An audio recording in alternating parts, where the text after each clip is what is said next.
war a orienter action parti bi moo taxoon ma joxewoon ndigal waa bureau politique bi ne leen nañu gaaw liggéey ci ñu dem ci congrès bi parce que boobu ba léegi nag ñi ngi wax congrès yàgg na jot na parti bi organise son premier congrès ordinaire ñu ngi leen di gërëm leen sant jël question bi ci tegu. léegi nag ñi ngi wax congrès yàgg na jot na parti bi organise son premier. Merci président je pense que léegi mën nañ dem fële Matam ñu daal di jox kàddu gi Thiam Bokar bu Matam yaa yor ko kàddu gi.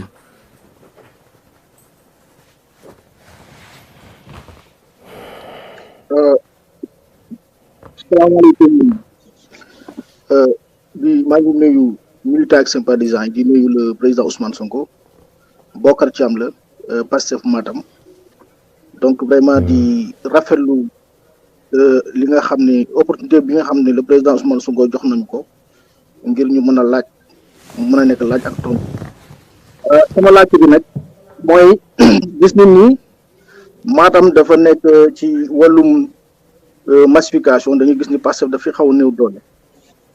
mooy laajte est-ce que am na ay orientation ak ay mesures yi nga xam ni parti bi prévoir na ko ngir gën a dooleel Pastef Matam waaye aussi ngir gën a dooleel aussi section yi nga xam ñoo nekk ci réseau de Matam pour ñu mën a def efficacement li nga xam ne mooy seen mission politique ak seen organisation sur le terrain loolu moo nekkoon laaj bi jërëjëf. jërëjëf Alaaji Bokar ñu ngi lay nuyu di ziar waa Matam yëpp di leen jaajëfal di wax ni njeen dama leen ni toujours di félicitation spéciale di leen encourager ndax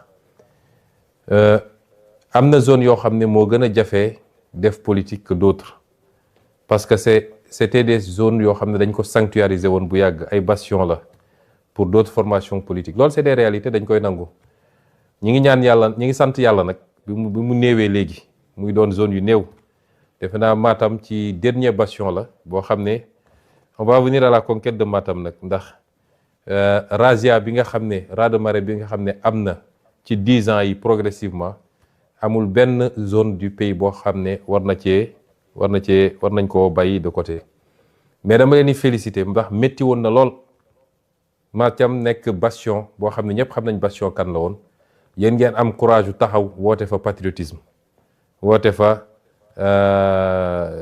nu mu tudd Pastef def fa liggéey bu am solo ba pratiquement élection bu mus a am li ci ëpp ci élection yi nous sommes arrivés 2e à Matam te loolu seen jàmbarte la kon liggéey boobu nañ ko continuer Matam bokk na ci les gens ne prêtent pas attention mais bokk na ci fi ma gën a bëri tànk bi ñu commencé politique ak léegi ñëw naa fa ñëwaat fa def naa fa tournée def naa fa nu mu tudd bi ñuy def vacances citoyennes ñëw naa fa bi ñuy def ñëw naa fa tournée ñëw naa fa yeneen ak yeneen loolu yëpp c'était pour dooleel Matam pour xam enjeu bi mu nekk ak effort yi ñu war a def pour conquérir ko donc liggéey bi nañ ko continuer di leen gën a soññ rester ouvert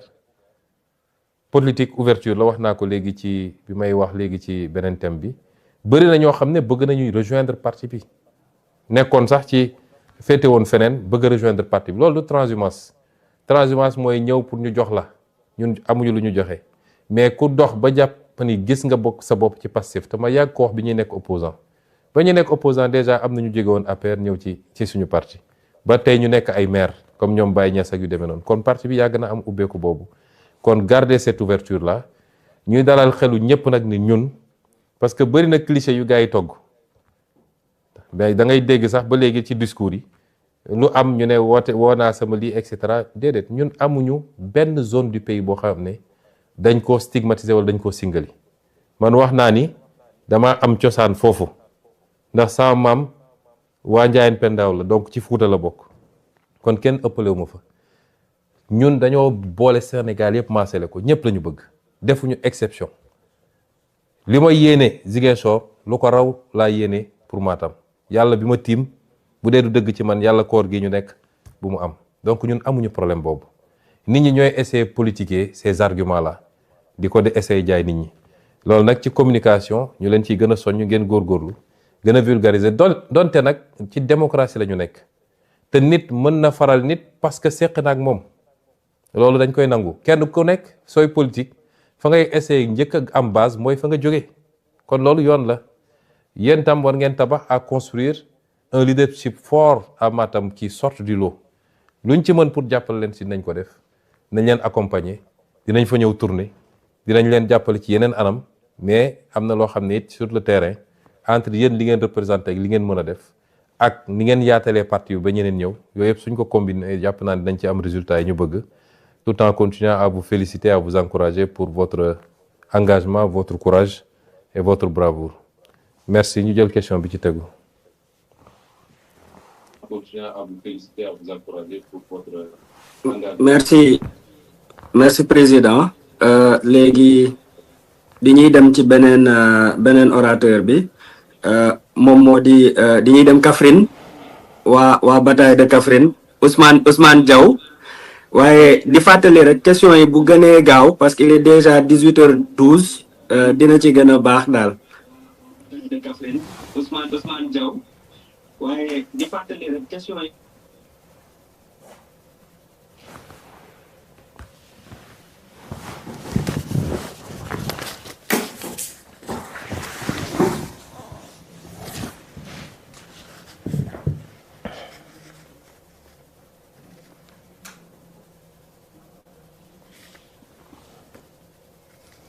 Ousmane Diaw dafa mel dafa am problème son.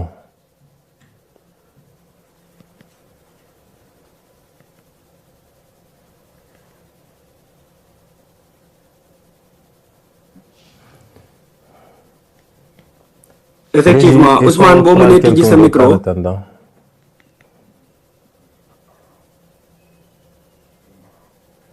oui asalaamaaleykum wa rahmatullah. waaleykum salaam wa rahmatullah. ñu ngi nuyu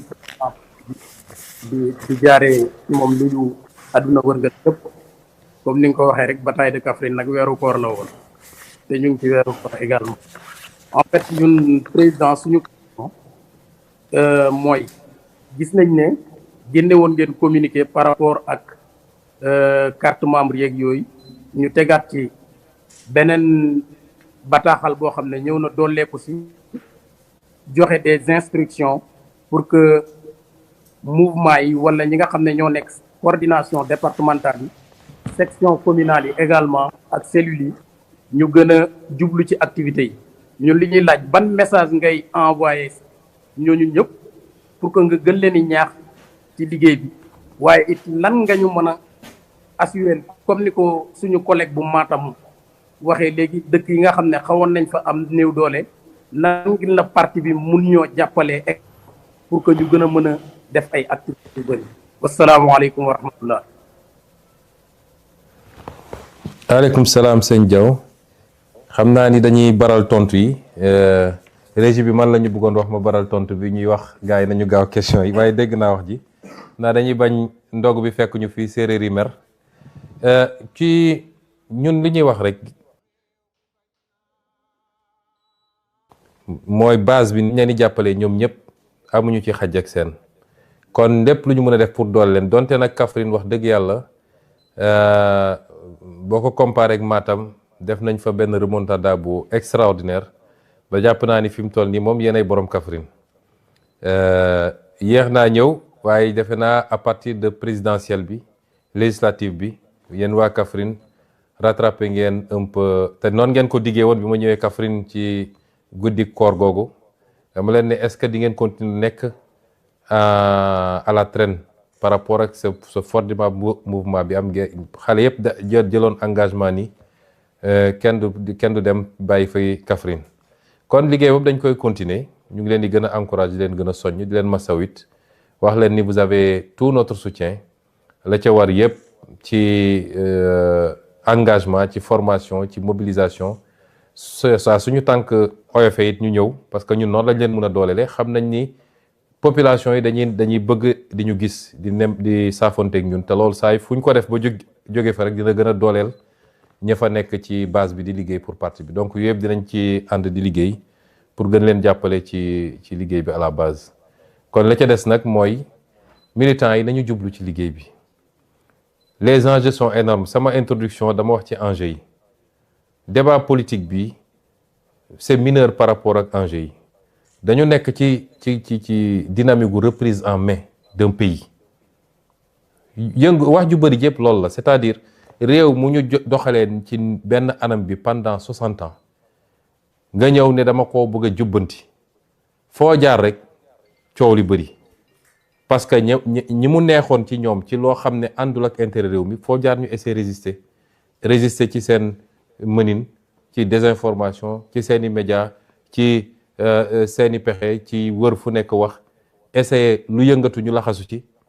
catégorie socio-professionnelle bu ne am naa lu ma naqari ñëw laxasu ci parce que seen intérêt mooy déstabilisation am instabilité totale du ñu mun a gouverner gi demee noonu loolu nag ñun jaaxaluñu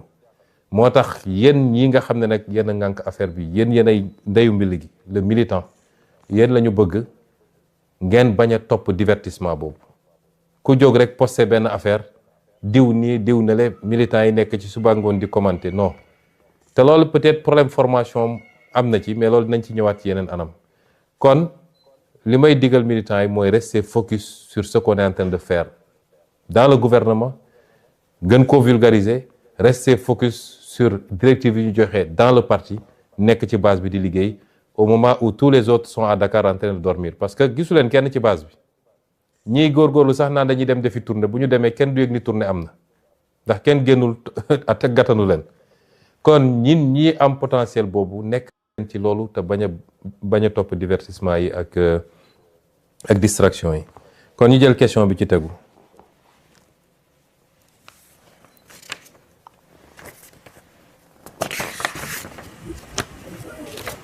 madame Aw nekk ba fële di Thiès madame Aw bu Thiès. asalaamaaleykum wa rahmatulah. waaleykum ñu salaam ngi nuyu bu baax a baax suñu président di profito di la àpp ci koor gi di réitérer suñu tout notre engagement et notre détermination di renouveler suñu confiance et di renouveler également suñu serment d'allégeance. Question bi ñu bëggoon poser bëggoon nañ xam le parti est-ce qu'il prévoit un mécanisme pour recueillir les préoccupations, les différentes préoccupations de la base et surtout de pouvoir instaurer une communication franche et rassurante entre les responsables et les militants afin d'avoir un impact positif sur les sympathisants mais aussi sur le peuple sénégalais. Di wax nag président amal nga bor boo xamante ne waa Thiès donc lépp loo maanaam mbir yëpp mën nañ la ko baal ba mu des bor boobu mooy nemmeeku tur bu mujj bi da ngeen ñëw ba Tiwaawan waa Thiès yëpp préparé wu di xaar ñu dagg ko fa donc ñuy ñaan yàlla mottali yéene boobu ba ñu mën na accueillir biir Thiès merci beaucoup président. jërëjëf madame Aw ñu ngi leen di gërëm di nuyu waa Thiès yëpp leen ziar nemmeeku tur ba moom yéen xam ngeen la ci xaw defe naa ba ñuy nekk ci étape Tivaouane la ñu jël ki doon organiser nemmeeku tur bi Fadilu ne ko rëpp ci kaso bi ca la traque ba dëgg takarnaase ba fi mu mujjee waaye du woon suñu coobare te niñ ko waxee rek fépp ci Sénégal bëgg nañ fa def nemmeeku tur te dinañ ci góorgóorlu Thiès nag du priorité ndax Thiès duñ fa gëj te am ngeen ay atu yoo xam ne macha allah te jege na Ndakaaru saa ngeen ñu bëggee gis ñu alors que tey soo jëloon Goudiri wala nga jël Saraya wala yu demee noonu foofu la gën a jafe donc ñooñu la ñuy essayer njëkk a nemmeeku doog a ñëw nag ci kii bi communication bi li nga wax moo tax tey ma def lu mel nii parce que soo nee les responsables je crois que le premier responsable mooy man mi te xam naa ni léeg-léeg nit ñi dinañu xaw a jàmbat ñàkk a am possibilité communiquer directement ak ñun bu weesoo sama jëmm nag ñun instruction bi ñuy jox tout le temps les responsables mooy ñun rester collés pas seulement sax au parti mais aux populations de manière générale di waxtaan ak ñoom di leen dégg di leen déglu di leen expliquer li ñuy def parce que loolu mooy permettre tout le temps ñu am cette compréhension mutuelle bu ñuy permettre ñu mën a dérouler li ñuy dérouler en toute sérénité kon les mécanismes certes on va les améliorer mais je crois que ñu ngi def effort yu bëri pour communication bi te kenn ku nekk nag niveau bi nga toll kii jiite cellule dafa war a communiquer ak ñi nekk ci cellule bi ki jiite section noonu coordination ba ca kaw loolu la ñuy sant nit ñi tout le temps et dinañ ci gën a góorgóorlu gën ko formaliser parce que parti bi léegi dafa yàlla dañoo may nag ñu ngi koy sant yàlla parti bi dafa njaboot dafa yaatu kon ni nga ko doon gérer ba ngay nekk 2015 bokkul ak ni nga koy gérer bi nga nekkee ci jamono ji kon loolu dinañ ci gën a góorgóorlu bu baax a baax ñu ngi leen di gërëm di jël question bi ci tegu.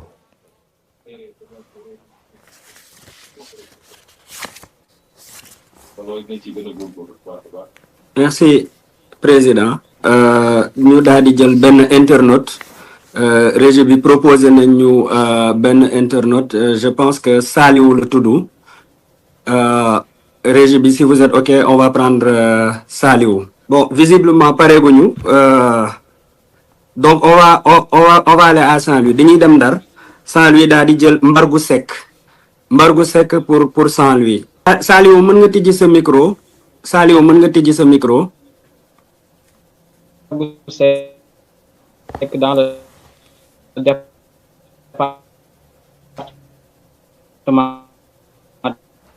de Dagana commune de Mbane monsieur le président ñu ngi lay nuyu bu baax a baax di am contentement bu baax. Une question nag monsieur initiative du temps afin de renforcer leur capacité et leur permettre de mieux jouer leur rôle sur le terrain di la wax nag commune Mbane na mën na la trop ndax gisagul pro si commune Mbane ñu ngi nuyu ñëpp di leen ziar asalaamaaleykum wa rahmatullah. waaleykum salaam Saint-Louis la parce que kii bi dafa doon dagg au début c'est Saint-Louis waaw ñu ngi leen di gërëm bu baax di nuyu waa Mbane di nuyu waa Ndar di leen wax ni namm nañ leen trop Ndar moom ñëpp xam nañ li ma booleeg moom ak fi mu toll ci man ma sañoon semaine bu nekk ma ñëw seet si leen yaaye ci laaj bi nga laaj bu am solo la man dama jàpp ni bokk na ci problème yi ñu am ci parti bi ba muy andi léeg-léeg jafe-jafe ci comportement yi ñuy gis ci réseaux sociaux yi ci su événement amee ni nit ñi di réagir loolu yëpp manque de formation moo ko andi dama yàgg a wax nag ni Pastef parti la boo xam ne dañ ko mayul fu mu jàngee raam fu mu jàngee taxaw fu mu jàngee dox Pastef dafa judd rek ñu song ko daanaka 2014 dañ ko créé 2016 dañ ma dàq impôt la ca des xam ngeen ba fi mu mujjee moo tax yàlla def nag ci diggante bi njaboot gi ñëw ñëpp ñu bëri gis seen bopp ci discours Pastef muy fii muy bitim réew te li ëpp ci ñi ñëw musuñu woon a def politique xamuñoon politique comme sama genre gi rek man mi musuma woon def politique ba 2014 kon loolu booleelu yëpp day andi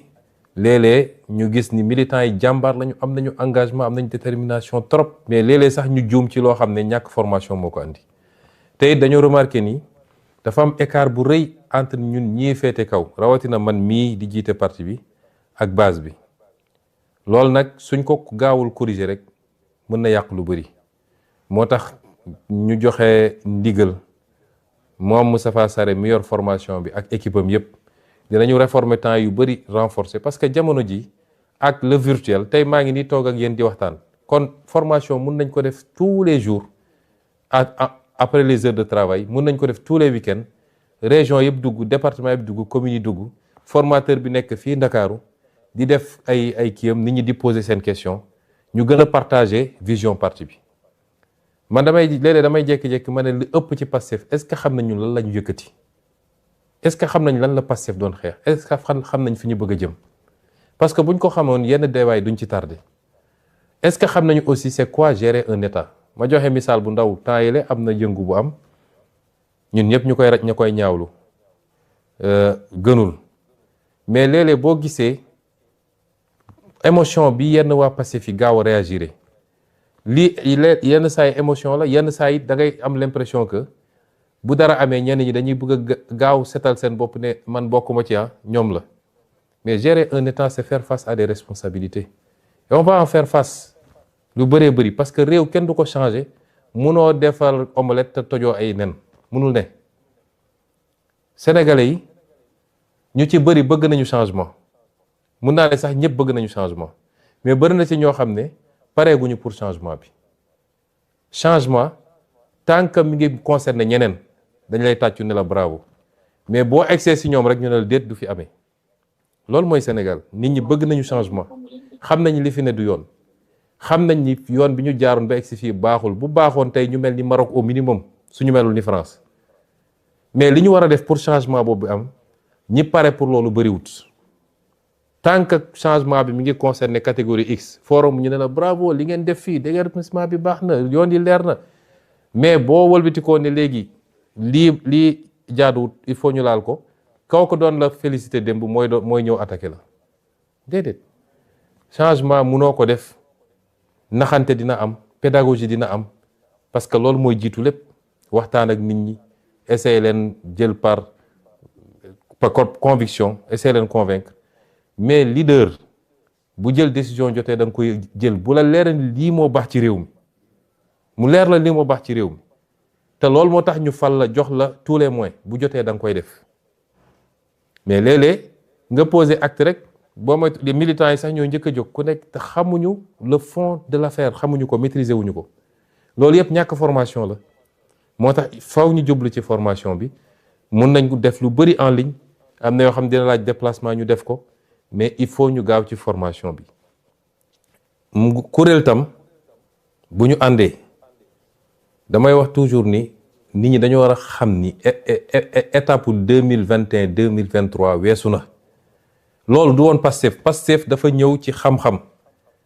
di wax xam-xam man mi ko jiite bind naa 3 livres balaa 2021 3 livres wax sama gis-gis ci réew mi vision wax sama li xew ci pétrole beeg gaz bi te loolu yëpp mi ngi feeñ wax li ma gis ci décentralisation ak nag lañ ko war a doxalee saa yu ma taxawaan assemblée wax ji mën na dëgër waaye xam-xam rek laa fa daan wax joxe ay chiffres joxe ay faits ba keroog ñu xam ni ñii buñ leen teewul du sotti ñu pexeel ñu ci la Pastef doogu dugg ci xeex waaye jóg di xeex du loolu du ADN Pastef nekk ci réseau yi di xuloo di daggasante ak yooyu loolu du ADN Pastef donte nag buñ la attaqué man la ma leen yàgg a wax bu leen tooñ bu leen attaqué bu leen saaga waaye ku leen attaqué am ngeen sañ-sañu riposter chaque jour ma répété ko mais bu ñu perte beaucoup de temps ci loolu laaj nañu ba ñu jox ñu léegi nañu jublu ci liggéey bi ngeen accompagner la communication du gouvernement mbir bu amee nu mu ñagas xaar leen ba am la version officielle parce que rek nit boo àndeek moom xam ki mu doon xam nga ni war du nit buy tooñ xam nga du nit boo xam ne am aussi day jël doole di ko jaay nit ñi kon bu dara amee xaaral ba xam li xew yooyu yëpp nag ci formation ak les politiques publiques qu'on est en train de développer la gestion de l'État les ruptures que nous sommes en train d'impulser yooyu yëpp il faut ñu former ci militant bi su ma nee militant nag militant yëpp chauffeur taxi beeg mareyeur beeg maçon beeg docteur en droit bi ñoo ci yem il faut que ñu liggéey ci formation boobu te laaj na aussi participation massive de la base engagement de la base pour mun ci am résultat bi ñu bëgg ma jël question bi ci tegu.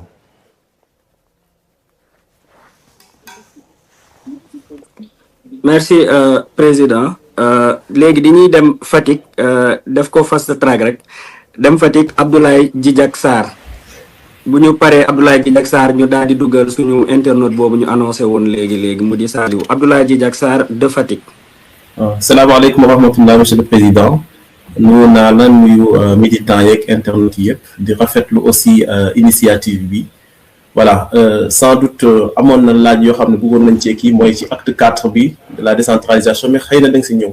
mais li ma gën a dëgëral ci question bi ma bëgg a laaj nii mooy sa introduction parce que dañoo xool ne actuellement le Sénégal forme à peu près 800 ingénieurs par rapport à nos écoles d'ingénieurs yi ñu fi am muy doon loo xam ne à peu près 1% la alors que standard yi ñoo ngi ba 5%